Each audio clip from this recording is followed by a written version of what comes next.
gente, tudo bom com vocês? Eu sou a Juliane Rodrigues, do Estação dos Livros, e hoje eu vim aqui comentar um pouco sobre o capítulo 1019 de One Piece. Bom, esse capítulo ele tem como título Eliceratops, que mais pra frente a gente vai ver que é um dos golpes do Sasaki, em comemoração aos 24 anos de One Piece. Ele tem como capa todos os Mugiwaras em foco. Então, primeiro a gente vê ali no palco principal um relance do confronto entre o Sanji e o Queen. E a gente vê que o Sanji ele tá bem tranquilo ali, apesar do Queen estar lançando ali um ataque de laser. E o Sanji até meio que brinca falando que, nossa, o Frank iria adorar ver uma tecnologia de laser contínua. Parece que o Sanji nem tá enfrentando uma calamidade de tão tranquilo que ele tá, né? Ainda assim, ainda no palco principal a gente vê o Zoro, ele tá prestes a tomar a injeção e a gente vê que parece que ele tem um certo medo de tomar injeção, medo de agulha, não sei, parece que ele tá muito nervoso quanto a essa injeção. E é bem cômico até isso, porque o Zoro, que é um dos personagens mais fortes de One Piece, que aguenta qualquer coisa, que aguenta tomar as dores do Luffy, literalmente falando, ter medo de uma agulha. Embora eu também tenha medo de agulha, eu concordo com o Zoro que agulha é difícil.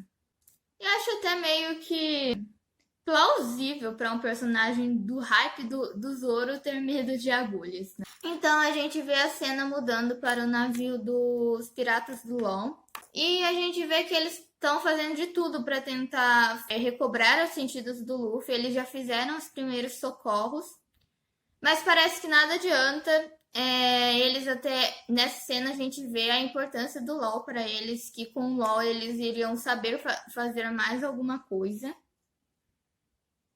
E aí eles estão discutindo o que eles vão fazer depois desses primeiros socorros. Eles estão discutindo para ver se vão dar algum remédio ou alguma injeção no Luffy. Mas o Luffy, desmaiado, começa a gritar carne. Típico do Luffy.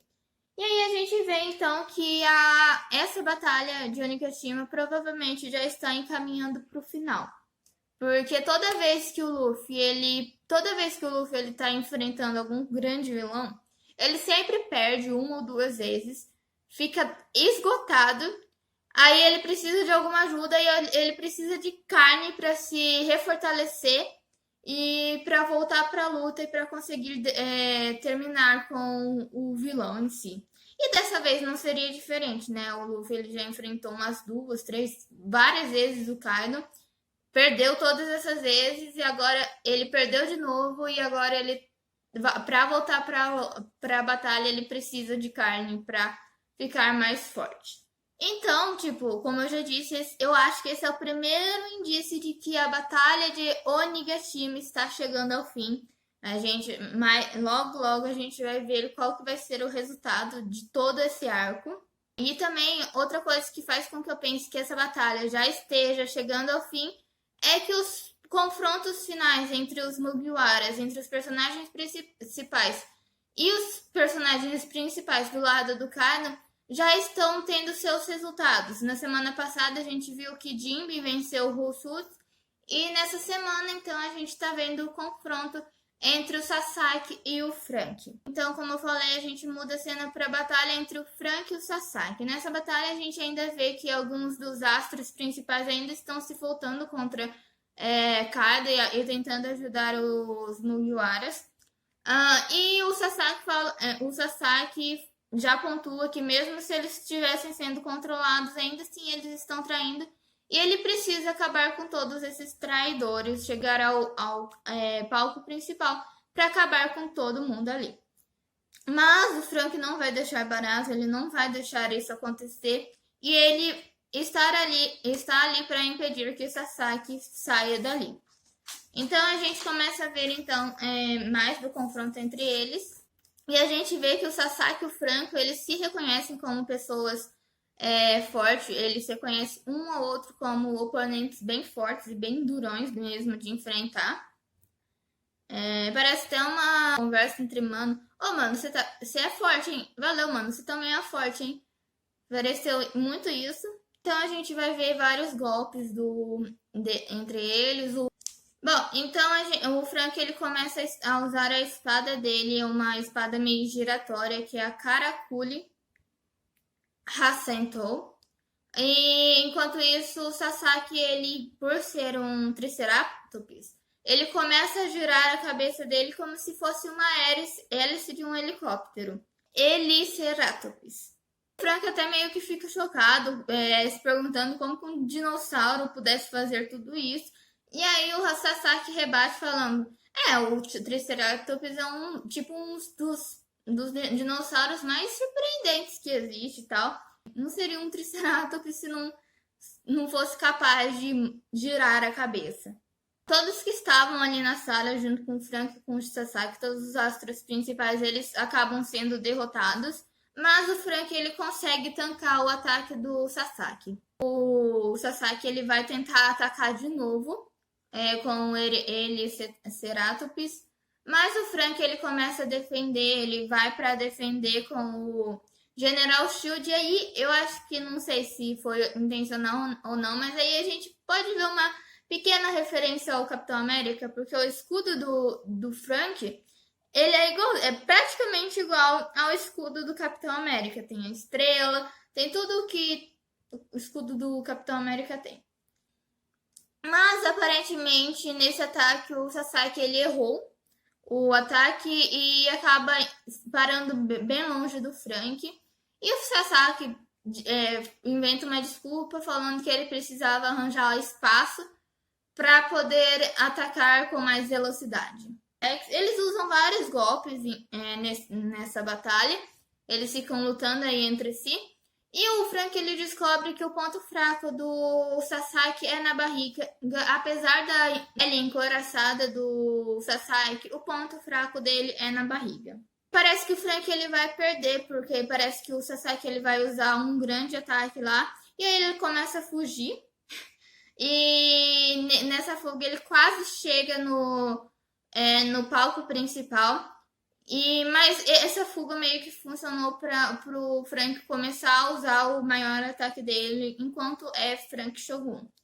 O Frank ele usa o General Cannon.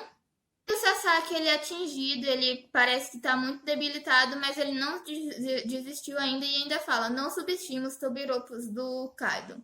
E aí ele faz um ataque bem fortão lá, antes de desmaiar, antes de perder. E ele consegue até mesmo destruir o Frank Shogun, mas não há tempo de impedir que o Frank saia da armadura dele, da armadura robótica dele. É aí que o Frank ele usa o Radical Beam e ele consegue derrotar o Sasaki. Gente, olha, sobre essas lutas, a luta do Jinbe contra... Até que a luta do Jinbe contra o Russus, eu até entendo que ele ganhou muito fácil do Russus, porque o Jinbe é um personagem super, super, hiper, mega forte, super foda. E ele tinha que mostrar para que ele veio, né? Mas só que eu tô achando que essas lutas entre o Frank e o Sasaki...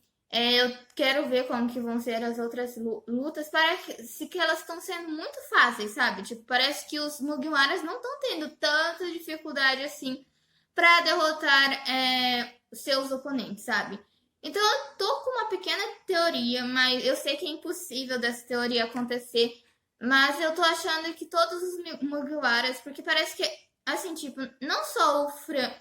o Frank ele saiu de pé da luta dele, o Jinbe ele saiu de pé da luta dele, a Nami e o Usopp eles estão em pé ainda da luta que a Nami teve com a Ultimate. Então, tipo, eles estão saindo muito em pé da batalha deles. Então eu tô com uma pequena teoria.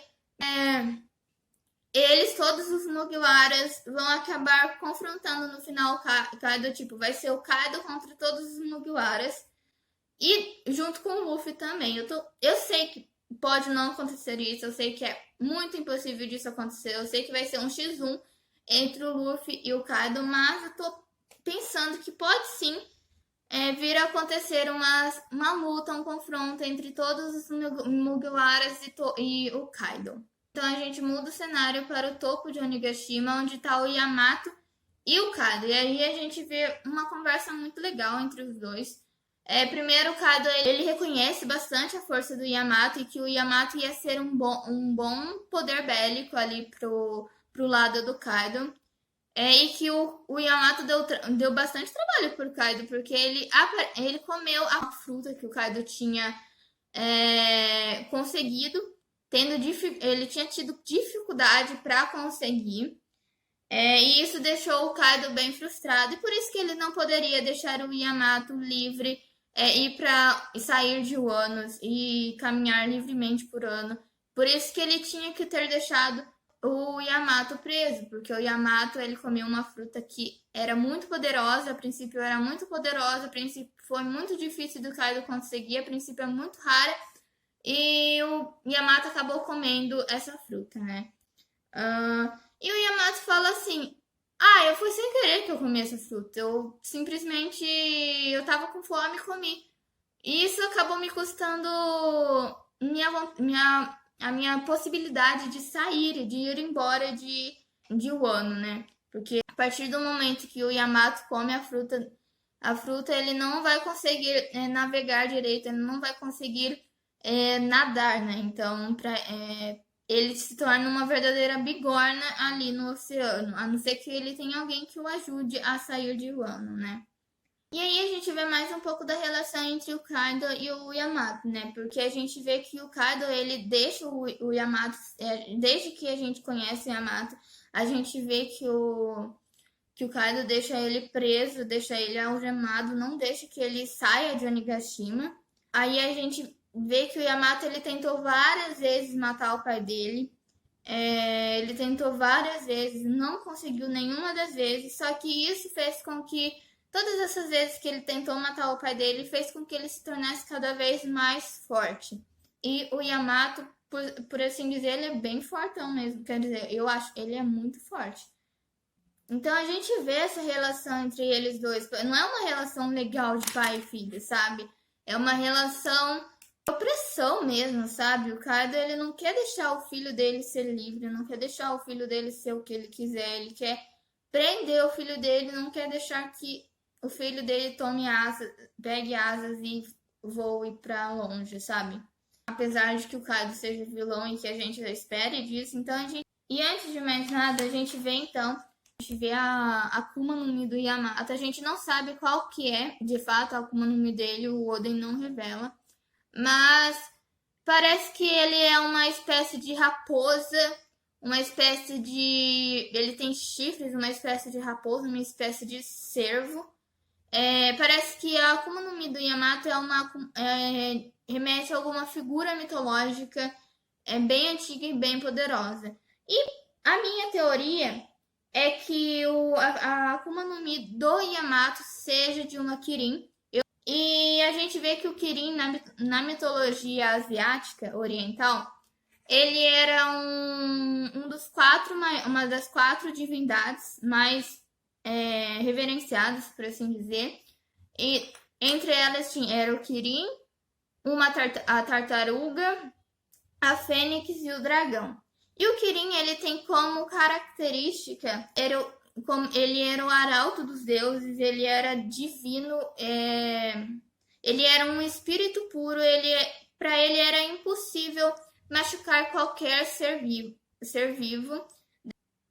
E ele ama muito tudo que é vivo na Terra. E esse Kirin, entre as variações da aparência de um Kirin, está uma raposa como variação, e ele está envolto em chamas. O que remete ao Yamato nesse último capítulo, nessa última página dele, ele está totalmente envolto em chamas, o que faz com que eu pense que possa ser um Kirin. Mas o que mais me chamou a atenção nessa história aí do Kirin é que o Kirin, ele era o ser mitológico que estava no topo, assim, tipo, de adoração e de reverência das pessoas ali orientais. Mas ele foi substituído pelo dragão. Ou seja, o dragão, Ele agora ele é o topo das figuras ali mais reverenciadas. E o dragão ele remete à realeza e o dragão sendo uma figura no topo meio que favorecia os imperadores chineses ali. Isso remete muito ao Kaido, apesar da Akuma no Mi dele ser de uma carpa, ele é um dragão e ele é um imperador do mar. Então isso remete muito, o dragão remete muito ao Kaido e o Kirin remete muito ao Yamato.